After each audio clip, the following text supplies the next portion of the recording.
Prithviraj and welcome back to Prithviraj channel. तो कैसे हैं आप सभी? उम्मीद है सभी बहुत ही अच्छे होंगे एंड पॉजिटिव फील कर रहे होंगे। तो मैं ना क्या बताऊँ, हाँ आज बड़े ही थोड़ा सा दुख एंड थोड़ी सी खुशी के साथ मैं यहाँ पे हूँ, क्योंकि क्या है ना कि जैसा कि आप सभी को पता है नवरात्रि खत्म हो चुका है एंड अब हम लोग माँ को उनके नगर को भेज देंगे। तो मैं ना जो मूर्ति माँ की बैठाई हुई थी ना, तो वो मूर्ति मैं आज विसर्जन करने जा रही हूँ। तो सोचा उसकी वीडियो आप सभी के साथ शेयर करूँ। तो पता नहीं ये नवरात्रि कैसे आया और कैसे बीत गया पता ही नहीं चला। और देखिए आज समय आ गया कि माँ अपने अब घर को जाएंगी, पर इसी कामना के साथ कि माँ फिर से हमारे यहाँ आएंगी और फिर से ढेर सारी खुशियाँ लेके आएंगी। तो चलिए माँ को विदाई देते हैं।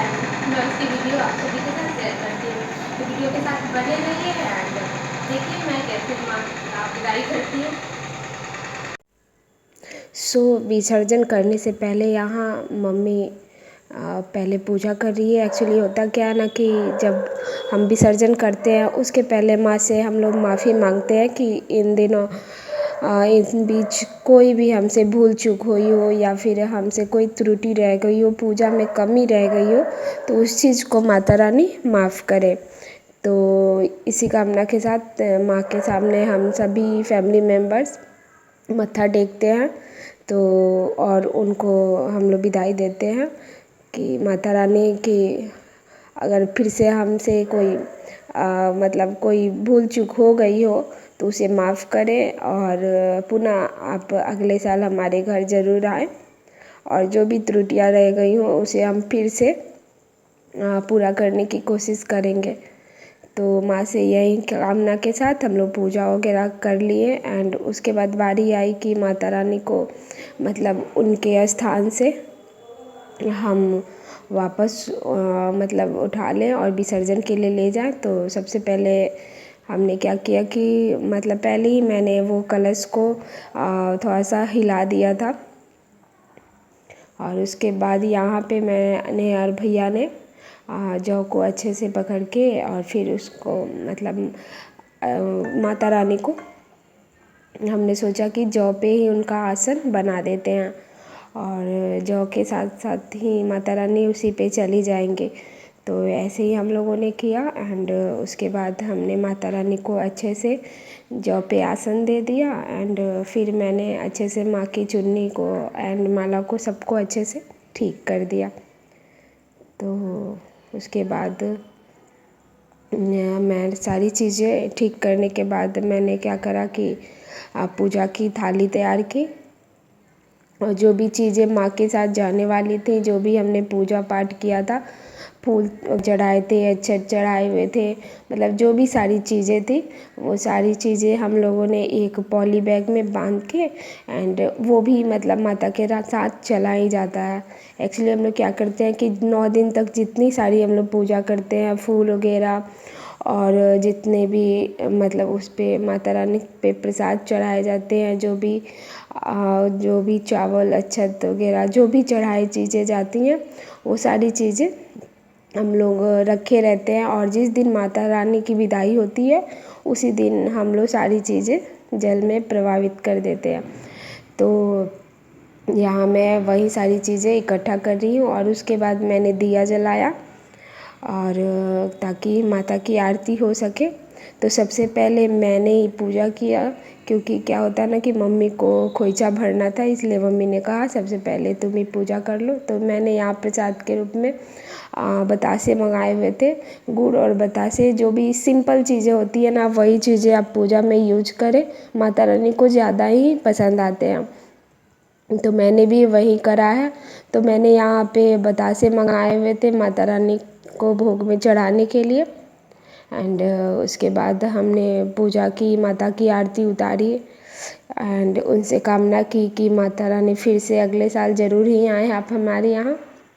और थोड़ी सी मैं भी इमोशनल हो गई थी, क्योंकि इतने टाइम पे एक नियम सा बन गया था कि रोज़ सुबह उठ के माता रानी की पूजा करना, फिर आरती करना, ये सारी चीज़ें।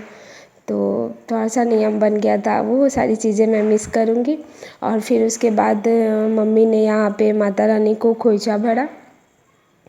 तो हम तो माता रानी की आँचल नहीं भर सकते, लेकिन हम लोग कोशिश करते हैं कि माँ का आँचल भर सके। वैसे तो माँ तो आती हैं तो खुद ही हम लोग की मतलब खुशियों से झोली भर ही के जाती हैं।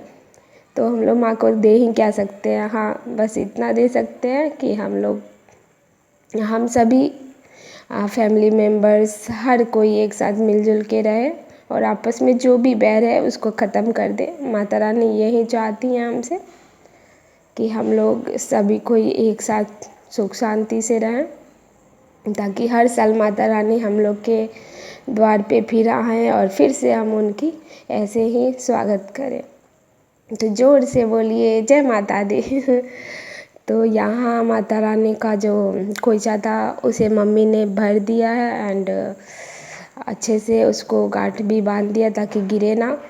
और फिर अच्छे से मम्मी ने चुन्नी माता रानी की ठीक कर दी और बाद में प्रार्थना की। तो ये रही हमारी माता रानी जो कि जाने के लिए रेडी है, पर लास्ट आरती रह गई है कपूर वाली। तो सबसे पहले लास्ट वाली आरती कर लेते हैं। तो मैंने माता की आरती उतारी। मैंने क्या, हम सभी फैमिली मेम्बर्स ने भी माता की फिर से आरती उतारी। और जो भी हम घर में क्लेश हैं, जो भी सारी चीज़ें जो भी नकारात्मक चीज़ें हैं वो माँ दूर कर जाए, करके ही जाए, ऐसी कामना के साथ माता को हम प्रार्थना करते हैं कि ताकि माता रानी यहाँ जो भी नकारात्मक चीज़ें हैं वो सारी चीज़ें एकदम फिनिश करके ही जाएं। तो फाइनली माता रानी आ गई द्वार पे, मतलब मेरे घर के बाहर। एंड उसके बाद सतीश भैया लेके चले जाएंगे माँ को। सो माता की विदाई हो गई एंड माता अपने नगर को लौट गए, बस इसी कामना के साथ कि वो फिर से अगले साल हम सभी के घर आएंगी और फिर से ढेर सारी खुशियाँ और हमारा कल्याण करेंगी और खुशियाँ लाएंगे। तो क्या होता है ना कि अगर मेन कोर्ट से देखा जाए तो माता 1-2 दिन के लिए ही आती हैं, क्योंकि क्या होता है ना कि ऐसे तो हम लोग सप्तमी तक की पूजा करते हैं। सप्तमी के बाद माँ का पट खुलता है एंड उसके बाद पूजा वगैरह होता है और फिर 8 दिन के बाद मतलब अष्टमी को हम लोग क्या करते हैं, कन्या पूजन करते हैं। फिर नवमी को तुरंत हवन भी कर देते हैं। तो देखा जाए तो माँ बस 2 दिन के लिए ही आती है, 2-3 दिन के लिए। तो ये नवरात्रि मतलब कैसे बीत गई किसी को पता नहीं चला और ये समय आ गया कि माँ को विदाई दे दी जाए। तो सतीश भैया माता रानी को लेके चले गए हैं। और क्या है ना कि माता को मम्मी ने खोइचा भी दिया होता है, जिसको मतलब खोइचा बोलते हैं कि हिंदू फैमिली में जब बेटी घर आती है या फिर बहू आती है तो उन लोग को खोइचा वगैरह देते हैं। तो ऐसे ही माँ है यहाँ, वो बेटी बन के आई थी ना, तो वो कहते हैं ना कि मानना है कि माँ अपने मायके आती हैं। तो माँ आई थी हम सभी से मिलने एंड तो माँ को मम्मी ने खोइचा भी दिया एंड उसके बाद मतलब जब खोइचा दिला रहा था उस टाइम सभी लोग बहुत ही इमोशनल हो गए थे। मम्मी भी बहुत ही ज़्यादा इमोशनल हो गई थी, मैं भी हो गई थी। क्योंकि क्या होता है ना कि एक मतलब इस नवरात्रि में एक ऐसा रहता है कि सुबह जल्दी जल्दी उठना है, झाड़ू पोछा सब करके माता की पूजा करनी है, फिर शाम को आरती करनी है। तो कितना अच्छा लगता है, कितनी मतलब खुशी होती है इन सभी में। अब क्या जैसे लगेगा कि कुछ कुछ सुना है, कुछ मतलब छूट रहा है।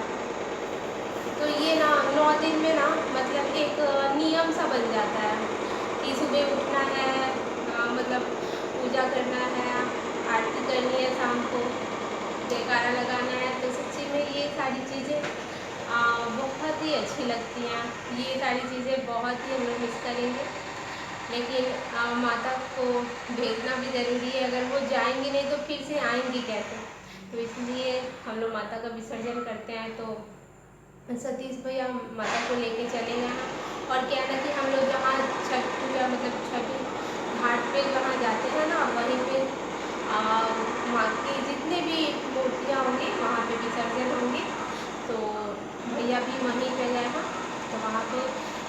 रानी का विसर्जन करके वो वहाँ पे पूजा वगैरह करके आएंगे। तो यही था आप सभी के साथ वीडियो शेयर करनी थी। और ये है ना जो मैंने आप सभी को बोला था कि मैं हर साल जॉब होती हूँ, तो सच्ची में माता रानी की दया से ना कि हर साल मतलब मैं पिछले 5 साल से मुझे नहीं पता था, बट मैं 5 साल से वो जौ बोती हूँ, जिसको ज्वार भी बोलते हैं, तो जौ बोती हूँ। तो हर साल मतलब बहुत ही अच्छा, बहुत ही मतलब हरा भरा सा जौ उगता है। तो ये दसवीं के रोज़ भी मतलब इसको क्या बोलते हैं उखाड़ के, और जो मेल हैं वो अपने कान में लगाते हैं और फीमेल्स अपने बाल में लगाती हैं। तो दसवीं के रोज़ ही हम लोग वो लगा लिए थे जौ को, लेकिन आज माता जा रही थी तो प्रसाद के रूप में हम सभी ने फिर से जौ को लगाया, तो मैं अपने बाल में लगाई हूँ। और सच्ची में माता रानी की दया से बहुत ही जो ज्वार था बहुत ही अच्छे से, बहुत ही हरा भरा उगा हुआ था। तो माता रानी की कृपा बनी हुई थी। तो माता रानी हर साल ऐसी ही कृपा हम सभी पे बनाए रखे। और मतलब इसी कामना से हम लोगों ने उनकी विदाई की है कि वो फिर से अगले साल वापस आएंगी और फिर से ढेर सारी खुशियाँ लाएंगी और हम सभी का कल्याण करेंगे और हम सभी के घर भर जाएंगे। तो ठीक है, यही प्रोसेस था। माता की विदाई आप सभी को दिखानी थी, तो कैसी लगी ज़रूर बताइएगा। तो ठीक है, मैं ब्लॉग को यहीं पे एंड करती हूँ और मैं मिलती हूँ नेक्स्ट ब्लॉग में। तब तक के लिए अपना ख्याल रखिए, अपने परिवार का ख्याल रखिए और जय माता दी। और क्या बताऊँ फिर से, नवरात्रि की ढेर सारी शुभकामनाएं। मतलब नवरात्रि तो अब बीत चुका है, लेकिन फिर भी नवरात्रि की ढेर सारी शुभकामनाएं। फिर से माँ आए हम सभी के द्वार और ढेर सारी खुशियाँ लेके आए। बाय, जय माता दी।